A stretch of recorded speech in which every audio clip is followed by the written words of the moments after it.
नमस्कार दोस्तों, स्वागत है आप सभी का मेरे YouTube channel Mayank study point पे। और मैं हूं आपका होस्ट मयंक साव। और आज का मेरा वीडियो मैथमेटिक्स का है, जिसके अंदर जब हम लोग जानेंगे वेरिएशन और प्रोपोर्शन के बारे में। इसके पहले वाले वीडियो में हम लोगों ने पार्टनरशिप देखा था, जो कि रेशियो का पार्ट था, रेशियो एंड प्रोपोर्शन। आज हम लोग प्रोपोर्शन भी कंप्लीट करेंगे, और आज से हम लोग का जो रेशियो एंड प्रोपोर्शन का पार्ट है वो पूरा तरीका से ख़त्म हो जाएगा। तो आज हम लोग स्टार्ट करते हैं वेरिएशन। तो चलिए वीडियो में आगे बढ़ते हैं। और वीडियो में आगे बढ़ने से पहले अगर आप सभी ने मेरे चैनल को सब्सक्राइब नहीं किया है तो जल्दी इस चैनल को कर दिए सब्सक्राइब, और प्रेस कर दिए बेल आइकन को भी, ताकि आपको हमारे आने वाले हर वीडियो का नोटिफिकेशन तुरंत मिले और आप उसे मिस ना कर सके। तो बढ़ते हैं आज का हमारे टॉपिक की तरफ। तो चलिए आज कुछ नया सीख लेते हैं।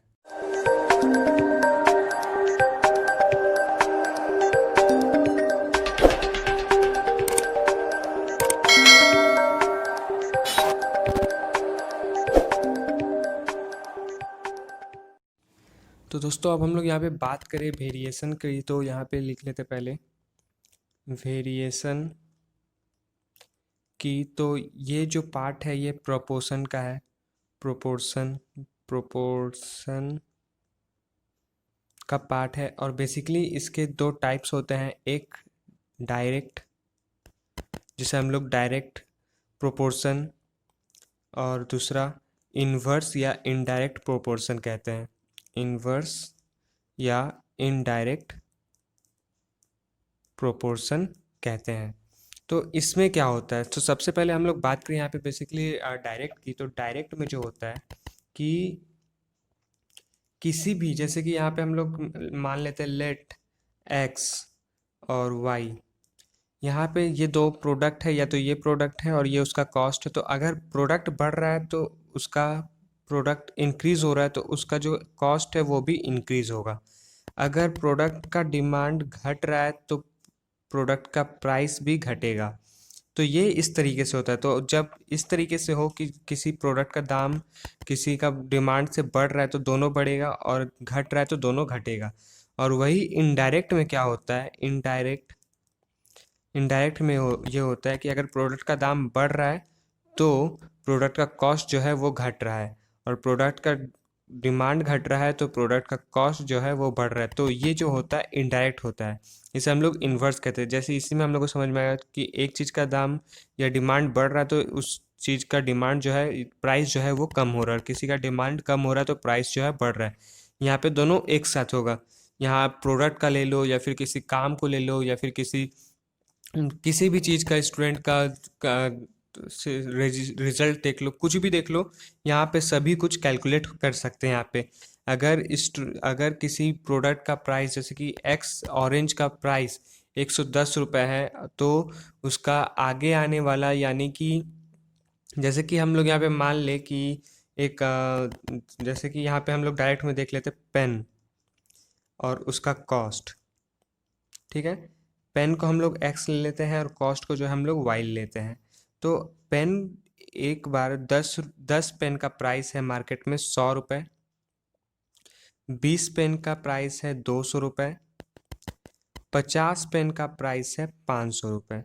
तो यहाँ पे हम लोग को देखने को क्या मिल रहा है कि सबका जो जैसे जैसे दाम बढ़ रहा है, वैसे वैसे जैसे जैसे डिमांड बढ़ रहा है, पेन का क्वांटिटी बढ़ रहा है, वैसे वैसे पेन का प्राइस भी बढ़ रहा है। तो यहाँ पे क्या होता है, यहाँ पे बेसिकली ये देखा जाता है कि इनका सबसे पहले देखा जाता है कि इनको x1 बोलते हैं, इनको x2 y2 बोलते हैं। ठीक है, y2 बोलते हैं। तो अब यहाँ पे इनका फॉर्मूला क्या होता है वो हम लोग देख लेते हैं। तो इनका फॉर्मूला होता है x1 by y1 is equal to k यहाँ पे कांस्टेंट होता है। यहाँ पे कांस्टेंट k को बोलता है कांस्टेंट, जिसका मान जो है दोनों का एक जैसा होगा। x1 by y1 is equal to x2 by y2 is equal to x3 by y3 is equal to k। यानी कि इन सभी का मान जो है, आप अगर डिवाइड करोगे इन सभी का तो एक ही आंसर आएगा। जैसे कि अगर x1 y1 का देख ले 10/100, तो यहाँ पे 1 आ जाएगा, यहाँ पे 10 आ जाएगा। ठीक उसी तरह से अगर x2 और y2 का देख ले 20/100 या 20/200, तो यहाँ पे वही आ जाएगा 10, और यहाँ पे 100, फिर इसको 1, फिर यहाँ पे 10, इस तरीके से आ जाएगा। तो जितना भी आप करोगे सबका जो अमाउंट है, सबका जो वैल्यू है वो यही आएगा, 10/100 या 1/10, दोनों का वैल्यू एक ही है। तो यही होता है डायरेक्ट। और वही अगर हम इनडायरेक्ट में समझे, इनडायरेक्ट में जैसे कि किसी भी कोई भी वर्कर है, कोई वर्कर है, उसे हम लोग एक्स दे लेते हैं, और वो जो काम कर रहा है वो डे में कर रहा है, इसे वाई ले लेते हैं, ठीक है। अब वर्कर जो है वो 2 दिन में 8 दिन, 2 लोग 8 दिन में काम करते हैं, 4 लोग जब हम लोग वर्कर और बढ़ा दिए तो बेसिकली है कि जो टाइम है वो कम होगा, तो यहाँ पे हम लोग एकदम आधा कर लेते हैं 4। और फिर अगर हम लोग 8 लोग बढ़ा देते हैं तो फिर दिन जो है वो और कम हो जाएगा 2। तो यहाँ पे क्या हो रहा है, यहाँ पे क्या हो रहा है कि वर्कर बढ़ रहे हैं तो उनका काम जो है घट रहा है, उनका काम धीरे धीरे घट रहा है, तो एक टाइम पे ऐसा है कि ये दोनों जीरो हो जाएगा। तो यहाँ पे ये इनडायरेक्ट होता है, तो इनका फॉर्मूला क्या होता है, तो इनका फॉर्मूला होता है x1 multiply by y1 is equal to k constant. Constant ये होता है फॉर्मूला कि दोनों को अगर मल्टीप्लाई करोगे तो दोनों का आंसर जो है सेम आएगा, x1 इंटू y1 करो या फिर यहाँ is equal to x2 into y2 करो। जितना बार भी आप लोग एक दूसरे को मल्टीप्लाई करोगे दोनों का आंसर जो है 16 ही आएगा। तो ये होता है इनडायरेक्ट। अब हम लोग को समझना पड़ता है कि एग्जाम में कौन सा क्वेश्चन किस तरीके से पूछा जा रहा है, कौन सा क्वेश्चन किस तरीके से पूछा जाता है, तो वो हम लोग को पहचानना है कि डायरेक्ट है या इनडायरेक्ट है। प्रोपोर्शन इजी होता है लेकिन कई बार ऐसे होता है कि कन्फ्यूज़न टाइप होता है, इसलिए स्टूडेंट जो है कई बार ऐसा गलती कर देते हैं कि उनको समझ में नहीं आता है। तो ये हो गया इनडायरेक्ट और इन्वर्स का, और ये हो गया डायरेक्ट का। तो अब यहाँ पे अब एक और हम लोग देख लेते हैं जॉइंट वेरिएशन। जॉइंट वेरिएशन क्या होता है?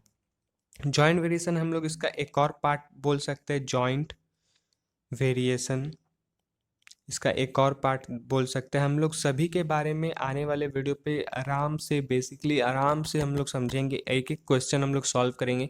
आज मैं आपको बस सिर्फ और सिर्फ बेसिक्स बता रहा हूँ कि कैसे क्या होता है किसमें। और आने वाले वीडियो में हम लोग आराम से सभी का क्वेश्चन सॉल्व करेंगे एक एक करके, और वेरिएशन को अपना सबसे स्ट्रांग बनाएंगे। तो चलिए अब देखते हैं जॉइंट वेरिएशन क्या होता है। जॉइंट वेरिएशन क्या होता है, इसमें क्या होता है कि एक के साथ सभी को लेकर चलना पड़ता है। जैसे कि यहाँ पे कांस्टेंट कॉर सबसे पहले तो हम लोग यहाँ पे बात करना है कि कॉरेस्पॉन्डिंग क्या होता है। कॉरेस्पॉन्डिंग जो होता है वो इस तरह का साइन होता है। अगर कॉरेस्पॉन्डिंग का साइन है ये, अगर ए जो है ये कॉरेस्पॉन्ड करता है या फिर वर्साइज करता है बी को, और उसी बी जो है वो सी को, और सी जो है वो डी को, तो ये होता है कॉरेस्पॉन्डिंग करना। और कई बार ऐसा भी होता है कि ए कॉरेस्पॉन्ड करता है बी, सी, डी, इन सभी को, और जिनका इन्वर्स होता है या फिर जिनका कांस्टेंट होता है के, ये होता है। तो A inverse B into C into D, इसके ऊपर भी हम लोग नेक्स्ट वीडियो पे आएंगे। तो आज हम लोग डायरेक्ट और इनडायरेक्ट का एक सवाल बनाएंगे और आज वीडियो को यहीं पे ख़त्म करेंगे। तो चलिए देखते हैं सवाल बना के। तो जैसे कि हम लोग का पास एक सवाल है कि इफ़ 15 ऑरेंजेस या फिर एप्पल्स ले लेते हैं, if 15 apples cost in the market is in market is 110 rupees, then what will the amount of 39 oranges या फिर एप्पल्स, कुछ भी दे दीजिए। बोला गया कि अगर मार्केट में 15 एप्पल का प्राइस 110 रुपये है तो 39 एप्पल का प्राइस मार्केट में कितना होगा, ये पूछा गया है। तो इसे हम लोग कैलकुलेट करेंगे। तो यहाँ पे हम लोग जैसे कि चार्ट बना लेते हैं, आप लोग को एग्जाम में चार्ट बना के दिया रहेगा, तो आप लोग को बस सिर्फ और सिर्फ थ्योरी उतारना है और उसे लिख देना है। तो यहाँ पे जैसे कि हम लोग देख लें कि एप्पल्स क्वांटिटी यहाँ पे हम लोग एप्पल्स लिख देते हैं और प्राइस।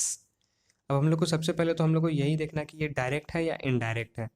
तो यहाँ पे प्राइस और एप्पल्स लिख देना। तो एप्पल का जो क्वांटिटी है वो 15 है, तो उसका प्राइस जो है वो 110 है, ठीक है। और जो उसके आगे बढ़ाया गया है 39 एप्पल्स, उसका जो प्राइस है उसको y मान लेते हैं, y2। ये 1 है, ये 2 है, 3 है, 4 है, और आगे इसी तरह से चलता रहेगा। तो ये है। तो अब हम लोग को देखना है कि इस डायरेक्ट है या इनडायरेक्ट है। तो यहाँ पे हम लोग को साफ देखने को मिल रहा है कि डायरेक्ट है। जब क्वांटिटी बढ़ रहा है तो ऑब्वियसली प्राइस भी बढ़ेगा। तो प्राइस, इसका फॉर्मूला क्या था, तो इसका उस फॉर्मूला पे बैठाएंगे। तो फॉर्मूला पे हम लोग बैठाएंगे तो हम लोग का फॉर्मूला क्या है, x1/y1 इजकल टू k। तो इसी पे फॉर्मूला पे बैठाते हैं। तो x1 में कितना है, 15/110, 39/y2। अब हम लोग क्रॉस मल्टीप्लिकेशन अगर करते हैं इन सभी का, तो मैं डायरेक्ट लिख देता हूँ y2 इजकल टू 39 इंटू 110 और नीचे 15। ये हम लोग का आएगा। ये मैंने डायरेक्ट किया, नहीं तो आप लोग देखोगे तो इस तरह से आएगा, हम लोग को देखने को मिलेगा y2 इजकल टू 39 इंटू 110, ऐसे देखने को मिलेगा। तो उसके बाद आप ये वाला लिखेंगे। अब यहाँ पे हम लोग क्या करेंगे, अब इसे काटने का कोशिश करेंगे कि कौन किससे कट रहा है। तो यहाँ पे ये 15 5 बार में गया और ये 13 बार में गया और ये गया 22 बार में। और हम लोग का आंसर जो आएगा वो हम लोग का होगा 286। ये हम लोग का आंसर होगा। तो हम लोग का जो एप्पल का प्राइस होगा 39 एप्पल का, वो होगा 286। तो हम लोग यहाँ पे 286 लिख सकते हैं। ये हमारा पहला सवाल और वीडियो का आज आखिरी सवाल। तो आज वीडियो का आखिरी सवाल है और जिस वीडियो का आखिरी सवाल है, नहीं तो अगले वीडियो पे हम लोग इसके बारे में और भी अच्छे से और भी नए नए सवाल लेके आएंगे। तो ये दूसरा सवाल है। तो दूसरा सवाल जो है कि राम नाम का आदमी है, वो 500 वर्ड्स जो है लिखता है आधे घंटे में, 30 मिनट, इन 30 मिनट्स टाइप करता है। तो उसको बोला गया है कि तो वो 8 मिनट में कितने वर्ड्स जो है लिखेगा, 8 मिनट में वो कितने वर्ड्स लिखेगा यानी टाइप करेगा। तो जो आदमी 30 मिनट में 500 वर्ड लिखता है तो 8 मिनट में कितने वर्ड लिखेगा। तो यहाँ पे फिर से हम लोग वही चीज़ देखेंगे कि यहाँ पे वर्ड लिख देते हैं और यहाँ नीचे लिख देते हैं मिनट यानी time, XY, 500 words in 30 minutes और X2 8 मिनट्स।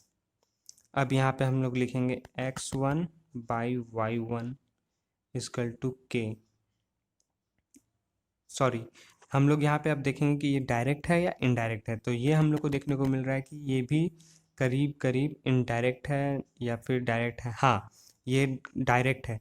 तो यहाँ पे डायरेक्ट करने के लिए देखिए, जैसे कि किसी वर्ड बढ़ रहा है तो टाइम कम, वर्ड कम होगा तो टाइम कम लगेगा, वर्ड बढ़ रहा है तो टाइम भी बढ़ेगा। तो ये डायरेक्ट हो रहा है।